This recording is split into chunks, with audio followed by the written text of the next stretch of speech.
Over the years, I've talked a lot about finding external validation. That means looking for support outside of yourself. And by support, I mean emotional support.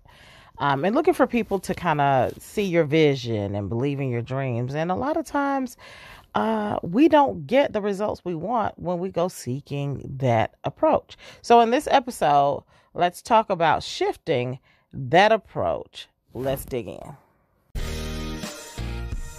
Welcome to the Brand and Hustle podcast, the no fluff, no bull broadcast for busy entrepreneurs who need fast, effective business strategies. Get ready to build your business, your brand, and your bank account with Master Brand Coach Jay Stone. Many times we as entrepreneurs need a little bit of entrepreneurial support, emotional support. That's what I mean. And we look to our friends and our families and spouses and people that are close to us to provide that support because let's face it, entrepreneurship is hard. But let me tell you why that might be an issue in this episode of the Brand and Hustle podcast. So when we look at our friends and family, most of them are probably not entrepreneurs. I mean, at least when you first start out, you have to build a relationship and build a circle of other entrepreneurs. But when you first start out, a lot of times you might not have that. And even if you've been in business for a while, you might not be surrounded by the right people. So you find yourself in a space where things are tough or things are hard or you didn't get the results you wanted or things didn't turn out exactly like you wanted when you wanted it to, and you need a little emotional support. And you'll find that a lot of people in your circle can't provide the level of support. And not just for the bad things, but even for the good things, right? Something great happens to you and you want to celebrate and they're kind of like, oh yeah, you get, kind of the slow clap, right? And they don't jump up and down with excitement. Well, they can't because they don't understand the journey. They can't support you in getting up because they don't see the obstacle that made you fall in the first place.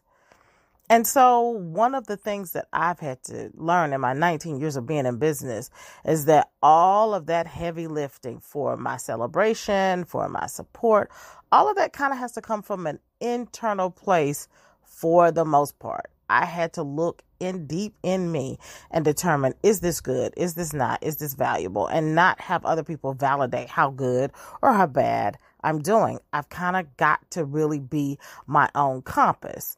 And then as you grow, you start to find that small circle, and I mean super small circle, 3-4 people who really understand it, who really get it. They understand your business model. They understand your journey. They understand your obstacles. They understand your wins. And that's a sweet spot to be in.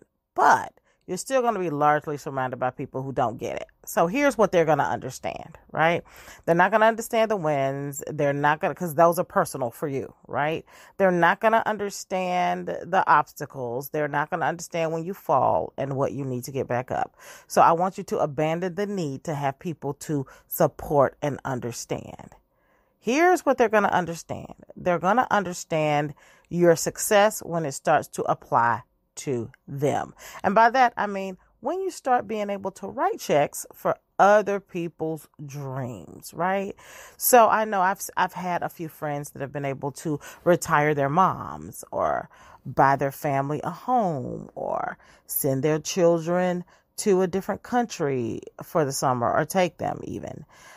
People who have been able to buy, their dad his dream car or pay off your sister's student loans. When you start being able to write checks for other people's dreams and improve their quality of life, that's when people will truly understand and value that. Now, I'm not by any stretch of the imagination saying that you should run around just writing random checks and paying off bills for family and friends. We don't want to be, just a bank and people make withdrawals and don't make deposits. We don't want to set that tone.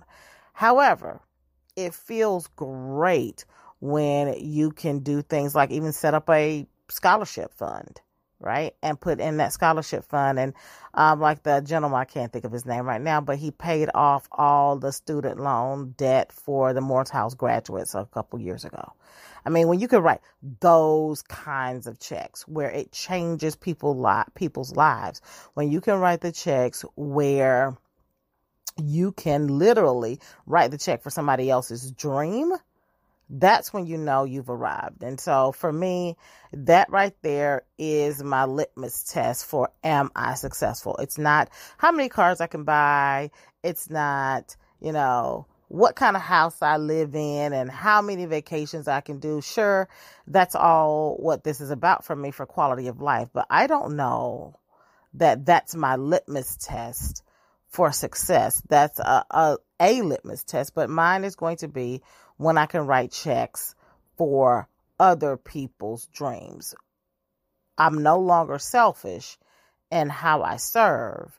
And I think when I leave this earth, that's the legacy that I want to leave. So stop looking for other people to give you validation. Stop looking for other people to give you support. Here's what everybody understands. The universal language is green, or I should say money, because money's not green in every country, but you get what I'm saying.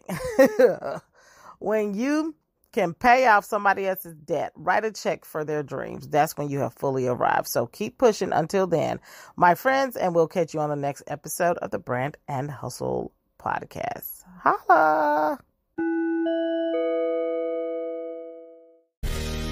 Don't worry, there are more episodes of Brand and Hustle on the way. But if you can't wait to learn more badass business strategies, head on over to jaistone.com. That's JAISTONE.com. We'll see you next time.